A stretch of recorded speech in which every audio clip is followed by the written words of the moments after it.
बिस्मिल्लाहिर्रहमानिर्रहीम, अस्सलाम वालेकुम नाजरीन, आप देख रहे हैं 92@8 विद सादिया अफसाल।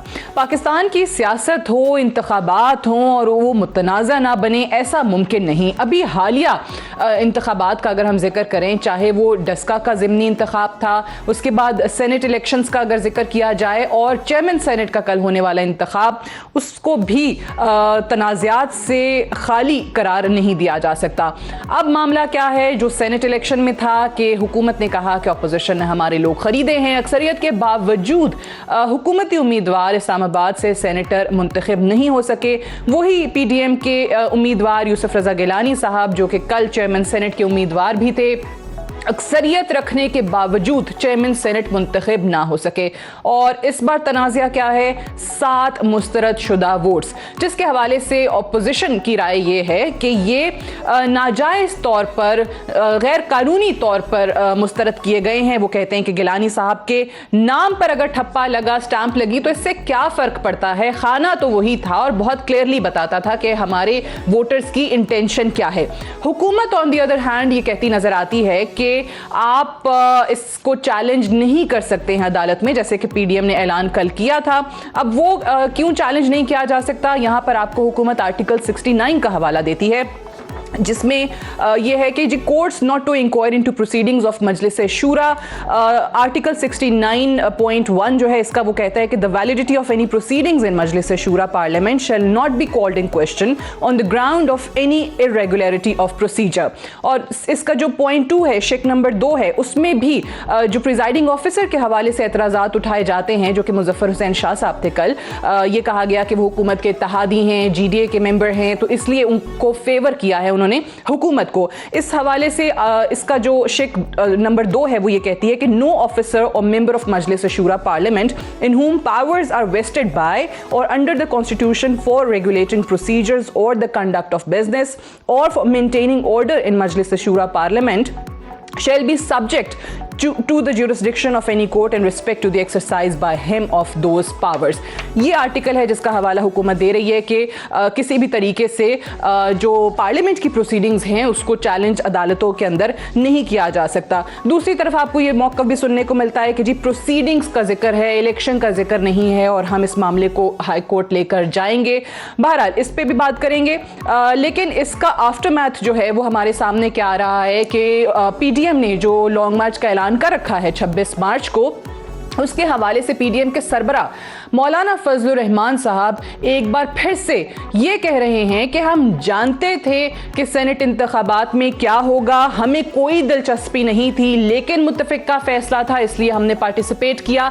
और अब मौलाना साहब बाकी जमातों को इस चीज़ पर कन्विंस करने की कोशिश कर रहे हैं कि पार्लियामान से इस्तीफ़े दिए जाएं। वो ये कहते हैं, जो हमने आपको प्रोग्राम के आगाज़ में उनका आज ही का शॉर्ट सुनाया भी है, उन्होंने कहा है कि लॉन्ग मार्च की कोई अफादियत नहीं होगी, इस्तीफ़ों के बगैर अगर इस्तीफे ना दिए गए तो इसका कोई फायदा नहीं होगा। जरा दोबारा सुना दीजिए। लॉन्ग मार्च की इफादियत वो पार्लियामेंट के इस्तीफों के साथ ही वाबस्ता है, वरना इसके बगैर शायद उसकी इफादियत करना। तो मौलाना साहब एक बार फिर से इस्तीफ़ों की बात कर रहे हैं। याद रहे कि ये पीपल्स पार्टी ही थी जिसने इस्तीफ़ों के मामले पर बाकी दीगर जमातों को कन्विंस किया कि इस्तीफ़े ना दें पार्लियामान का और इस पूरे प्रोसेस का हिस्सा बने। तो क्या फिर से इस्तीफ़े देने का ऑप्शन इस वक्त ज़ेरे गौर है? इस पर बात करेंगे। सेनेटर आसिफ किरमानी साहब हमारे साथ मौजूद हैं, सीनियर रहनुमा पाकिस्तान मुस्लिम लीग नून के। अली मोहम्मद खान साहब हमारे साथ मौजूद हैं, सीनियर रहनुमा PTI के, वज़ीर मुमलिकत हैं पार्लिमानी उमूर के लिए।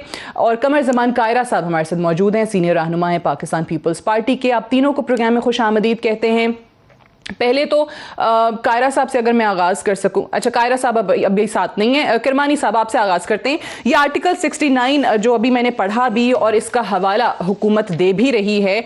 अब आप लोग कह रहे हैं कि हमें मालूम है, हमारे इल्म में है, पीपल्स पार्टी ने तो कहा कि वो 7 सेनेटर्स का भी हमें पता है और उन्होंने जानबूझ के ये नहीं किया, उनकी इंटेंशन गिलानी साहब को वोट करने ही की थी। तो किस तरीके से फिर इसको आप अदालत के अंदर समझते हैं कि हम चैलेंज कर पाएंगे, जब आर्टिकल 69 बहुत क्लियरली कहता है कि आप कोई पार्लियामेंट की प्रोसीडिंग्स को चैलेंज नहीं कर सकते कोर्ट के अंदर? बिस्मिल्लाहिर्रहमानिर्रहीम। शुक्रिया सादिया बीबी। मैं समझता हूँ कि जैसे आपके सवाल में ही इसका जवाब है कि जो आर्टिकल जो आपने कोट किया है 69, इसमें प्रोसीडिंग्स का जिक्र है, इलेक्शन का जिक्र नहीं है। और ये एक अब डिबेटेबल हो जाएगा, लेकिन जो कल हुआ, जिस तरह कल वहाँ 7 वोट हमारे मुस्तरद किए गए और उसमें बार बार 2 चीज़ें हुई कि सेक्रेटरी साहब जो थे उन्होंने वाज़ेह तौर पर कहा कि जी खाने के अंदर मोहर होनी चाहिए। उन्होंने कतन ये नहीं कहा कि आगे हो या कहाँ हो, नंबर 1। नंबर 2 कि एक पोलिंग बूथ जहाँ था, जहाँ वो वोट का डब्बा रखा हुआ था, उसके साथ 2 पोस्टर्स लगे हुए थे हिदायत बराए मेंबरान वोटर्स के लिए। उसमें हिदायत नंबर जो 1 थी, पहली वाली जो इंस्ट्रक्शन थी, उसमें बड़ा क्लियर लिखा हुआ था कि जो वोटर है वो खाने के अंदर, अपने उम्मीदवार के खाने के अंदर मोहर लगाए। वहां कहीं नहीं ये लिखा था कि आगे लगाई जाए, जो कि बाद में फिर वजह तनाज़ा बनी। तो मैं समझता हूं कि कल जो हुआ, जो भी, और जिस तरह पहले खुफिया कैमरे पकड़े गए और एक अजीब वहां एक केओस भी था, एक लैक ऑफ डिसिप्लिन था और एक बहुत सी एक धमा चौकड़ी मची रही और उसमें हमारे 7 वोट मुस्तरद किए गए। लेकिन हम समझते हैं कि गिलानी साहब कल 1 वोट से जीते हैं और जिस तरह प्रिजाइडिंग ऑफिसर साहब ने उन 7 अच्छा, वोटों को जो कि एक सवाल के साथ इंटेंट जाहिर ये जो आप बात कर रहे हैं कि नहीं होना चाहिए था, जो आपने कहा कि गिलानी साहब के नाम पर अगर स्टैंप लगाया तो खाने के अंदर ही लगाया तो रिजेक्ट नहीं होने चाहिए थी। बट एक सवाल कि जब चेयरमैन का इलेक्शन हो गया और उसके बाद वो 7 वोट्स मुस्तरद हो गए, प्रिजाइडिंग ऑफिसर ने कहा कि आपने नाम के ऊपर लगाए हैं इसलिए रिजेक्ट होंगे, तो उसके बाद जो डिप्टी चेयरमैन सेनेट का इलेक्शन हुआ उसमें क्या हुआ? उसमें फिर मेंबरान ने करेक्शन तो की लेकिन गलत उम्मीदवार को वोट कर दिया। देखिए, मैं जरा पहले एक फिक्रा मुकम्मल कर लूं कि वो कल जब ये 7 वोट मुस्तरद किए गए तो उसमें कुछ हमने चीज़ें ऑब्जर्व की कि हमारे जो पोलिंग एजेंट थे, इलेक्शन एजेंट कह लें, फारूक नाइक साहब, उनकी बात को सुना नहीं जा रहा था। हालांकि कई रूलिंग्स हैं, हमारे जो पोलिंग एजेंट थे उन्होंने रूलिंग्स भी कोर्ट की, सुप्रीम कोर्ट की रूलिंग मौजूद है जिसमें justice Haleem, chief justice former का भी एक फैसला है कि जब उम्मीदवार के अगर ऊपर भी मोहर नाम पे लगी हो तो वो इंटेंट जाहिर करता है कि जी मैं इसको वोट देना चाह रहा हूं। Now coming back to your question on deputy chairman, अब उसमें देखिए, अब मैं वही कहूंगा कि यहाँ एक अजीब ही कल माहौल था कि ये जो वोट होता है ना, मैं ये समझता हूं कि ये एक पार्टी की लीडरशिप की एक अमानत होता है और ये एक आपका ज़मीर भी होता है, लेकिन ये वोट जौन सा पार्टी की अमानत होता है। और उसके बाद चूंकि कल जो इन्होंने, मैं कहूँगा, एक धांधली हुई, उसके बाद एक रास्ता खोल दिया गया लोगों को कि लोग कुछ बददिल भी हो गए होंगे। मैं इस पे बिल्कुल कोई ऐसी किसी की तरफदारी नहीं करूंगा, मेरी आदत नहीं, कोई बददिल हुए होंगे, कुछ लोगों ने रिएक्शन में आके, या कुछ लोग मैनेज हुए होंगे, लेकिन कोई भी ज़मीर वाला शख्स वो कभी भी अपनी पार्टी और डिसिप्लिन के अगेंस्ट नहीं जाएगा। जी ठीक है, अब वो बददिली हो, मैनेज्ड हो या कोई और सबब हो, लेकिन आप अच्छी बात है नहीं डिफेंड कर रहे हैं, ज़ाहिर है पता कराना बड़ा मुश्किल है, लेकिन पीपल्स पार्टी को ज़रूर पता है 7 लोगों का। कायरा साहब, जिस तरीके से ये कहा जा रहा है कि बहुत सारे लोग तो हमारे पास आए, उन्होंने कहा कि जी हम तो जाकर नाम के ऊपर स्टैम्प कराए हैं, और फिर जाके वो शेरी बीबी ने पूछा भी और सेक्रेटरी ने कहा कि नहीं कोई मसला नहीं है, वैलिड वोट्स करार पाए जाएंगे, लेकिन बाद में वो रिजेक्ट हो गए। लेकिन सवाल यह है कि वहां पर अगर वो रिजेक्ट हुए तो वही वोट्स, वही 7 लोग, वही 7 वोट्स हैदरी साहब को क्यों नहीं पड़े फिर? बहुत शुक्रिया सादिया। एक तो सिर्फ वोटों का इशू नहीं है, पहले तो इंटेंशन ऑफ द गवर्नमेंट ये है कि उन्होंने दिन का आगाज जो था वो पिछले दिन जो मुबैना तौर पे जो साबिक चेयरमैन है, हम तो उनको मौजूदा चेयरमैन नहीं मानते क्योंकि वो धांधली के नतीजे में पैदा हुए। साबिक चेयरमैन ने इलेक्शन से एक रात कबल सेक्रेटेरिएट में बैठ के सारा ऑपरेशन किया और 4 या 5 कैमरे, शायद इससे भी ज्यादा तादाद में, जो हिडन कैमरास थे, जो कहीं पेचों में लगे थे, कहीं दीवारों में लगे थे, कहीं टेलीविजन के पीछे लगे थे, और उन्होंने सारे सामान पैदा किए थे लोगों पे दबाव के। पहले तो वो पकड़े गए और हुकूमत की नीयत का इजहार हो गया कि जो वजीर इत्तलात ने कहा था कि हम हर हरकत करेंगे, हम हर हरबा इस्तेमाल करेंगे, वो इस्तेमाल किया गया। दूसरी बात यह है कि गिलानी साहब के वो 7 वोट बिल्कुल लोग कहेंगे, कह रहे हैं ना कि हमने वोट दिए, और क्या वो वोट मुस्तरद है? आंसर इज नो, नहीं है। क्या पढ़ा है जो कवायद और ज़वाबित है या जो गाइडलाइंस है जो सामने लिखी हुई थी, आपके पास पढ़ी है? उसका क्लास 1 पढ़िए, क्या है क्लास 1? ये है कि आप उम्मीदवारों के खानों में नाम लिखे हैं और जिस उम्मीदवार को आप वोट देना चाहते हैं उसके खाने में मोहर लगाएं। अब वहां पे 2 खाने हैं, 2 उम्मीदवार हैं, ऊपर संजरानी साहब का और नीचे गिलानी साहब का। एक खाने में नाम उनका लिखा है, एक खाने में गिलानी साहब का लिखा है। उस गिलानी साहब के खाने के अंदर उनका नाम है, उसी में मोहर लगनी है। वो मोहर अगर निशान पे नाम पे लगी या नहीं लगी, वो मैटर नहीं करती, वो इंस्ट्रक्शंस के बिल्कुल है मुताबिक है। सही है। और नाम के आगे कोई अलग से बॉक्स नहीं है, कोई वर्टिकल कॉलम नहीं है, बॉक्स नहीं है, रही है जी बिल्कुल, एक बॉक्स है, उस बॉक्स पे लगानी है। और साथिया, ये जो है ना, हमारे जो दोस्त भी कह रहे थे, और ये बात दुरुस्त है कि अदालतें इस पे अब कर चुकी, हमारे वकील साहब ने भी वहां पर बयान किया, लेकिन क्योंकि सुनना नहीं था, नहीं सुना गया। बट सवाल ये है कि उन्होंने ये जो बदयांती की है, इस बदयांती से इस डाके को कोई बर्दाश्त तो नहीं करेगा। लेकिन उसके बाद डिप्टी स्पीकर का तो एक और एक्सपोजर है। आप पूछ रही थी अभी कि डिप्टी स्पीकर को वोट क्यों नहीं पड़े। सवाल ये है, पहली बात कि हमें वोट पड़े 49, एक वोट जाया हुआ 50, उनको वोट पड़े 44, और अगर हमारे 49 वोटों में से बाकी 5 वोट ऐसे होंगे ना, 7 तो नहीं होंगे, क्योंकि 44 और 5 49 होता है ना, 7 अगर करें तो 51 हो जाते हैं। सो गुजारिश ये है कि वो वोट जाया नहीं हुए। लेकिन 2 चीजें आखिरी बात वोट जाया नहीं हुए, लेकिन अब मैं उस पे आती हूँ कि वो चैलेंज कर सकते हैं कि नहीं कर सकते, बार-बार। जी असल जवाब देने लगा हूँ। डिप्टी स्पीकर का आखिरी दिन तक फैसला नहीं किया पीटीआई ने, और ये उन्हें कहा गया था कि आप फैसला ना करें, हम किसी ऐसे उम्मीदवार को लेंगे जो अपने वोट अरेंज करेगा। ये यकीनन एक दिन पहले उनको अपनी जमात में शामिल करा के शर्त पे कि आप अपने वोट मैनेज करें, अरेंज करें, उन्होंने कर लिए। जिसने अरेंज किए उसको मिल गए।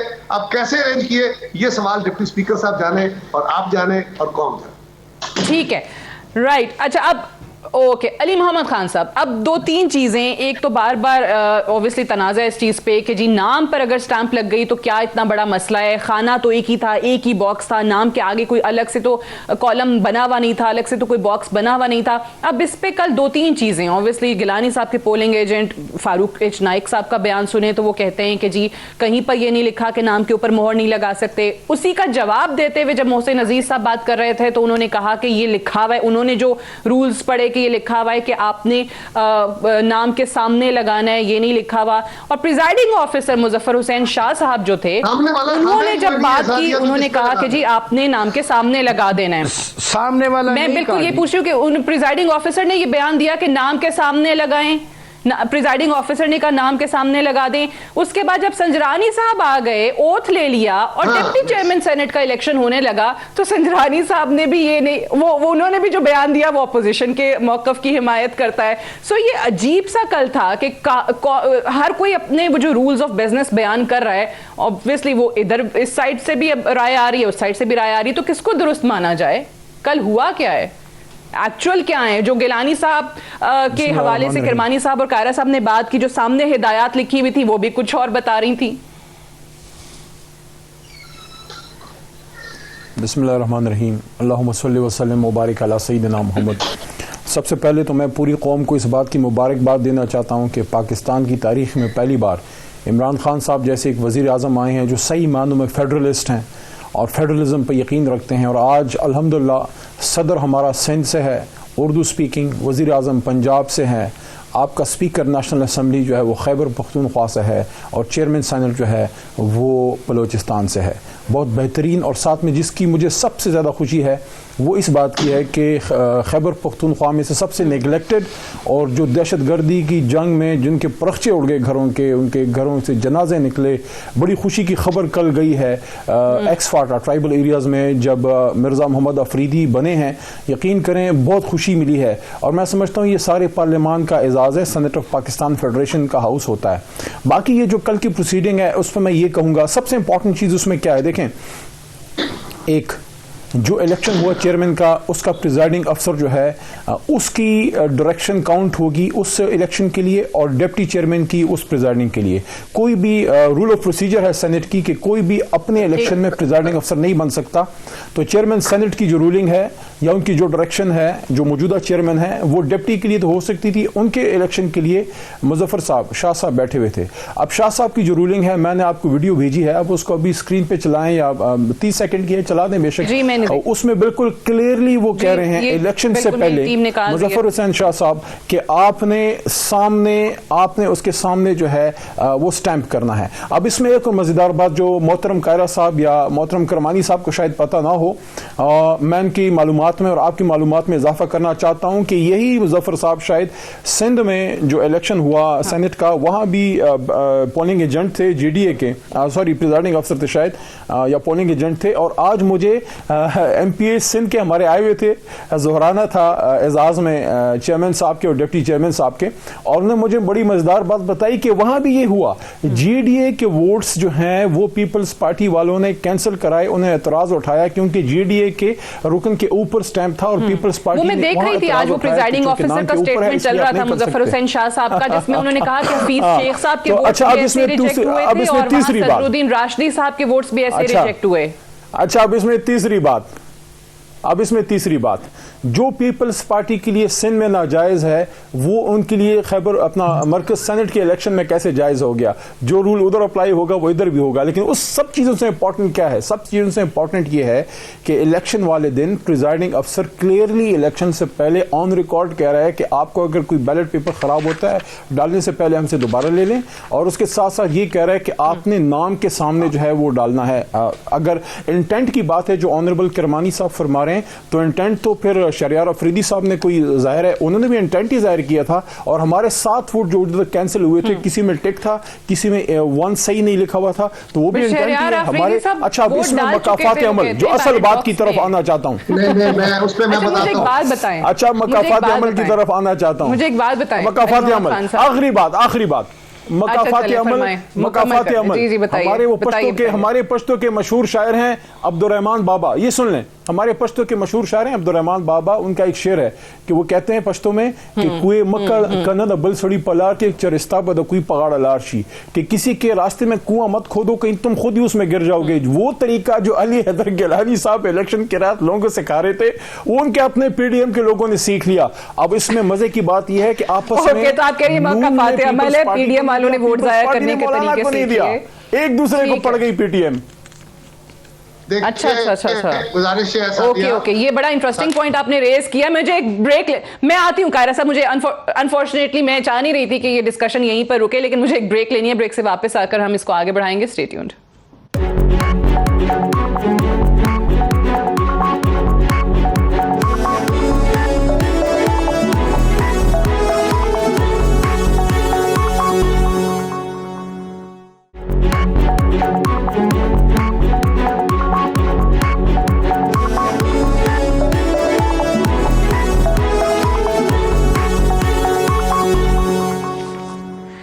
Welcome back. प्रोग्राम में एक बार फिर से खुशामदीद। अभी ब्रेक पे जाने से पहले अली मोहम्मद खान साहब ने प्रिजाइडिंग ऑफिसर का जिक्र किया कि उन्होंने चेयरमैन सेनेट का इलेक्शन शुरू होने से पहले ही बता दिया था। प्रिजाइडिंग ऑफिसर मुजफ्फर हुसैन शाह साहब थे, ऑब्वियसली वही रिस्पॉन्सिबल थे इस पूरे कल के प्रोसीजर को रेगुलेट करने के और जो बिजनेस ऑफ द हाउस है उसको चलाने के। अब किरमानी साहब ये जरा सुन लीजिएगा जिसका जिक्र कर रहे थे अली मोहम्मद खान साहब, फिर मैं आपकी जानिब आती हूँ।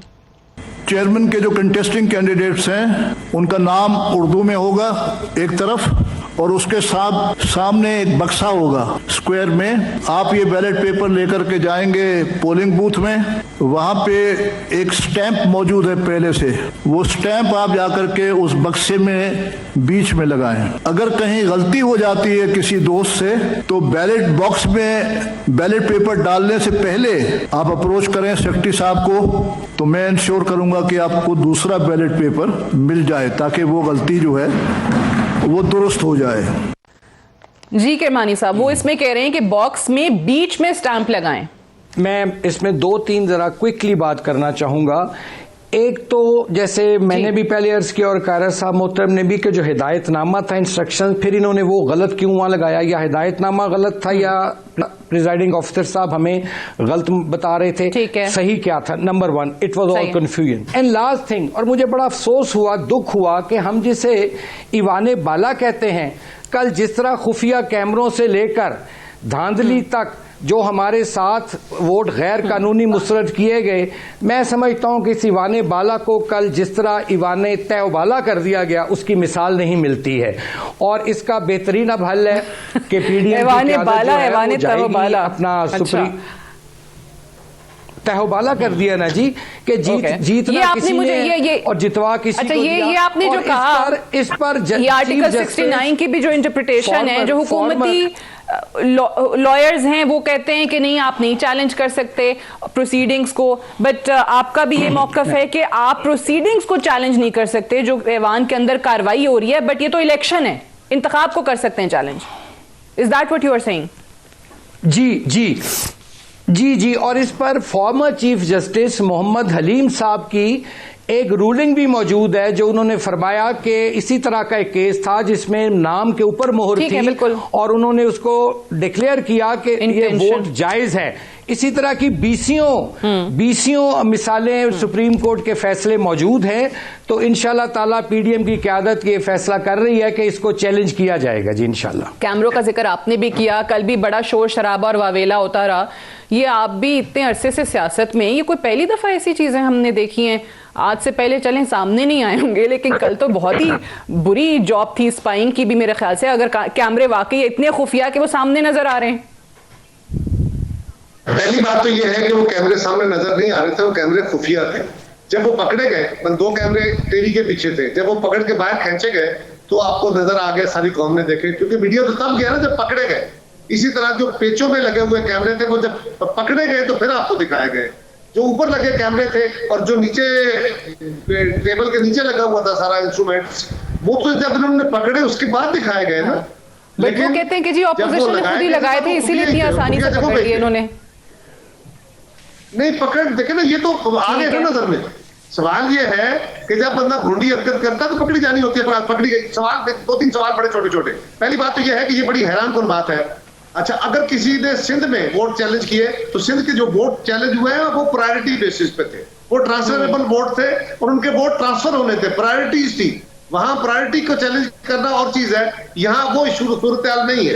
दूसरी गुजारिश ये है, हफीज शेख साहब का हक बनता है, अगर उनका वोट गलत कैंसिल हुआ है और वो उनको जाके चैलेंज करना चाहिए फोरम पे, बिल्कुल उनका हक है। इसी तरह मैं ये कह रहा हूं कि ये जो बड़ी तमस्कर वाली बात है कि जो प्रिजाइडिंग चेयर होगी वो जो फैसला करेगी वो होगा, ऐसा नहीं है। ये बड़ा तमाशे वाली बात है ना। प्रिजाइडिंग चेयर पाबंद होता है रूल्स का, और एक बाकायदा हदायतनामा वोटर के लिए सामने लिख के लगाया गया था पोस्टर के तौर पे। आपके पास वो पड़ा हुआ यकीनन होगा, वो दिखाइए सलीम अहमद साहब को। उसकी क्लास 1 क्या बोलती है? दिखाया हमने, उसकी क्लास 1 ये कहती है कि, और मैं ये कह रही हूँ कंफ्यूजन था ना, किसी का कुछ बयान आता था, किसी का कुछ बयान आता था। प्रिजाइडिंग ऑफिसर ऑब्वियसली वो प्रिजाइड कर रहे थे पूरा इजलास, वो कुछ और कह रहे हैं, हिदायत कुछ और लगी हुई है। There was no confusion.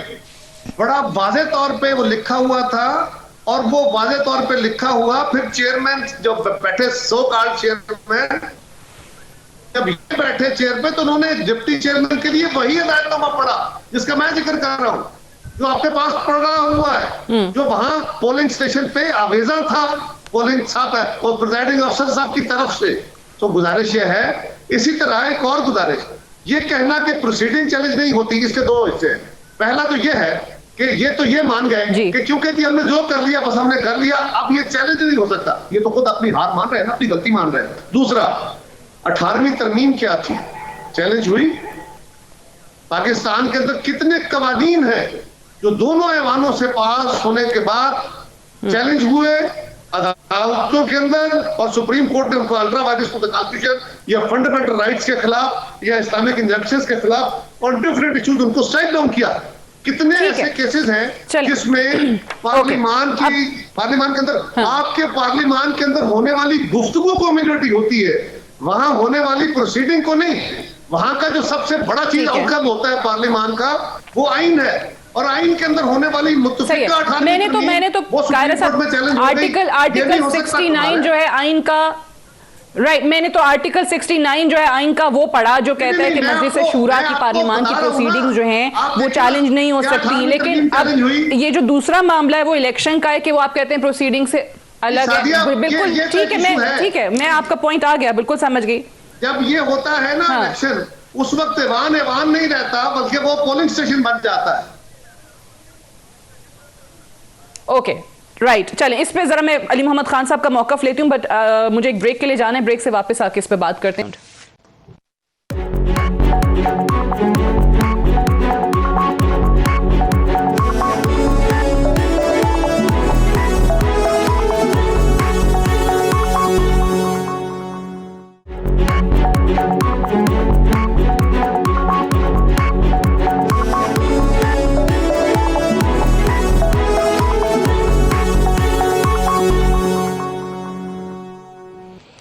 Welcome back programme में एक बार फिर से खुश आमदीद। अली मोहम्मद खान साहब, एक तो किरमानी साहब ने जो बात की मुजफ्फर शाह साहब के हवाले से कि वो बहुत जल्दी में थे और उन पर दबाव बहुत ज़्यादा था, और दूसरा जो कायरा साहब ने कहा कि पार्लियामान में की गई लेजिस्लेशंस तक जब चैलेंज हो सकती हैं, जो कवानीन पार्लियामेंटेरियंस ने बनाए हैं वो चैलेंज हो जाते हैं, तो फिर ये तो एक इलेक्शन था, तो ये चैलेंज क्यों नहीं हो सकता कोर्ट में?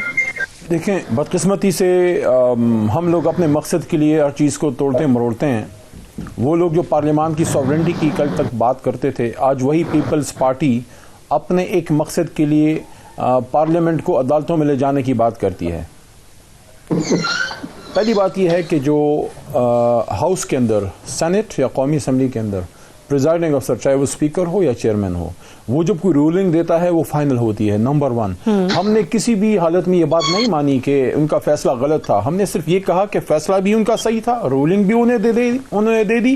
उसके बावजूद अगर कोई चाहता है कि मैं अदालत जाना चाहता हूँ, तो देखें जो हमारे फ्रेमर्स ऑफ द कॉन्स्टिट्यूशन है और आयरनी ऑफ द फेट है, शोमई किस्मत के, वो इन्हीं के जमात के लीडर जनाब जुल्फ़िकार अली भुट्टो साहब के हाथ का आइन है, और उसमें फ्रेमर्स ने जो उस वक्त के बड़े स्टालवर्ट्स थे, AK बरोही साहब जैसे लोग जो हैं, उनके बाद ये सारा सिलसिला चला। उसमें पीरज़ादा साहब जैसे बड़े बड़े कानूनदान की मदद से वो सारा बना था।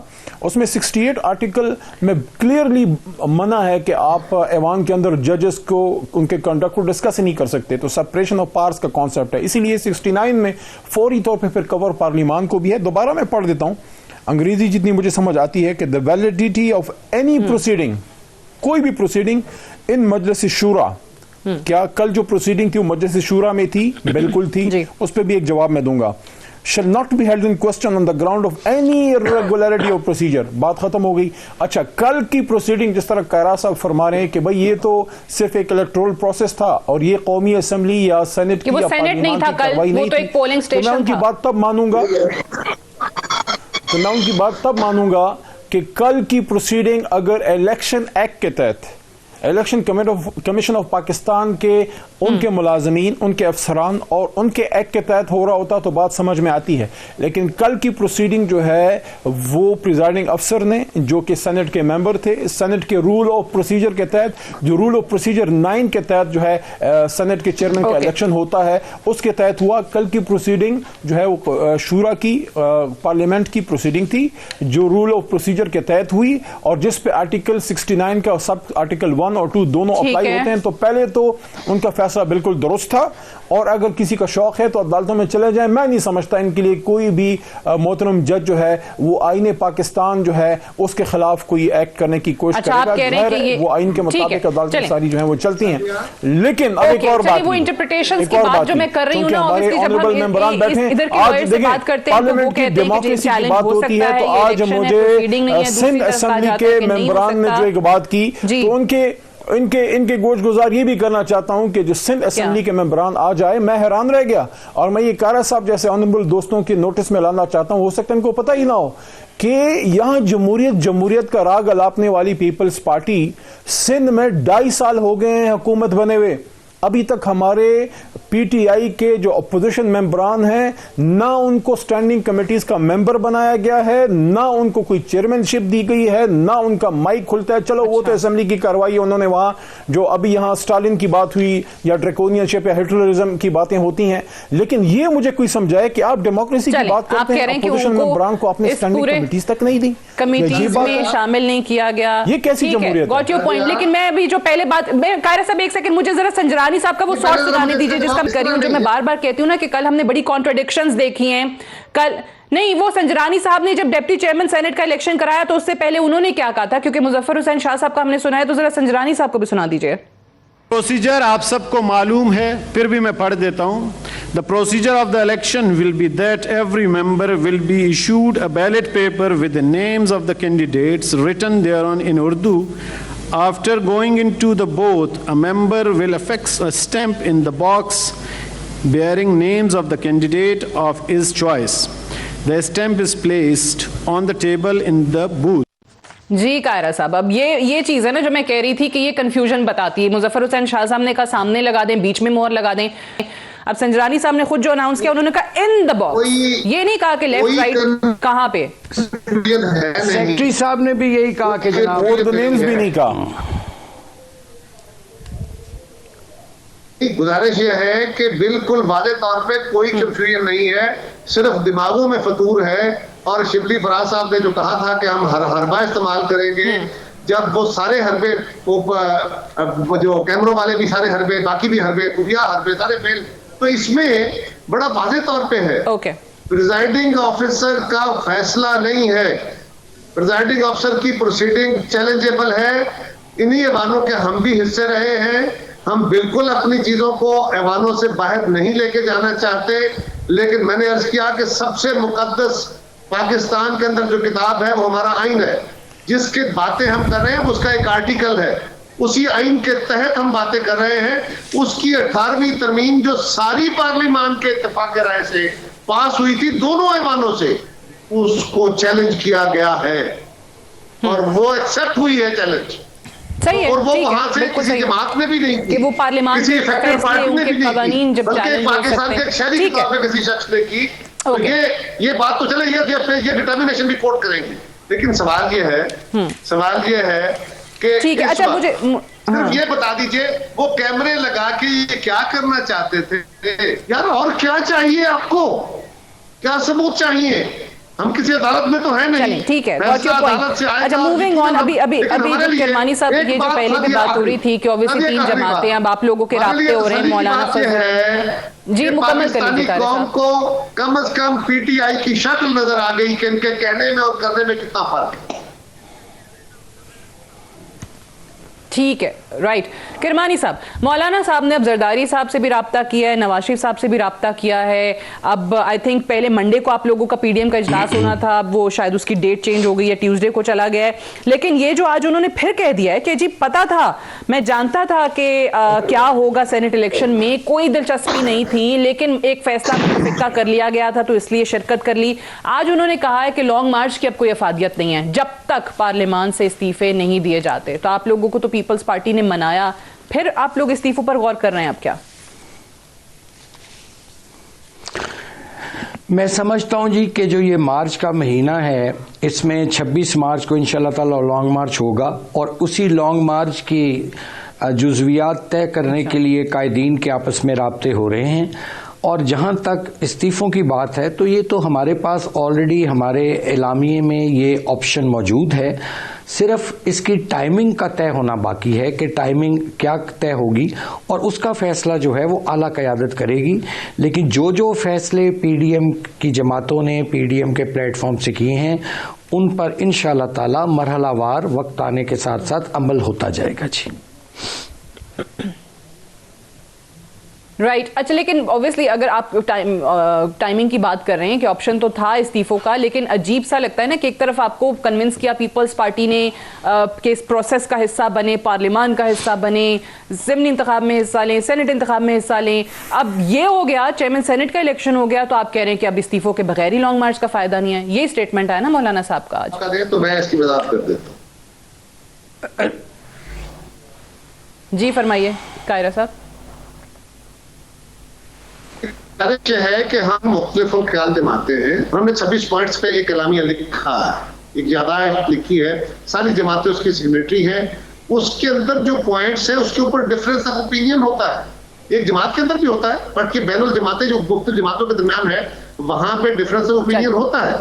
ये बाई इलेक्शन में भी था, ये सेनेट इलेक्शन बिल्कुल आपने सोचा, लेकिन हमने जब वहां बैठ के इसको डिटेल प्रोव किया, डिटेल डिस्कस किया, तो फिर कंसेंसस जिस पे हो गया वो मामला प्रोसीड किया। इसी तरह इस्तीफों का मामला भी एक हिस्सा है, पार्लियामान के अंदर अज़म इत्तेमाद भी उसका एक हिस्सा है। हम सारे इश्यूज इस्तेमाल कर रहे हैं, लेकिन इन इलेक्शंस में हिस्सा लेने का कतई मकसद ये नहीं है कि हम इस्तीफों से या लॉन्ग मार्च से या पार्लियामान आगे इस्तीफे नहीं दिए जा सकते। Right, got your point. Right, I have to wind up here. बहुत बहुत शुक्रिया ज़मान कायरा साहब, डॉक्टर आसिफ करमानी साहब, अली मोहम्मद खान साहब प्रोग्राम में ज्वाइन करने के लिए। That's all for tonight, I will see you tomorrow इंशाल्लाह। इजाज़त दीजिए, खुदा हाफिज़।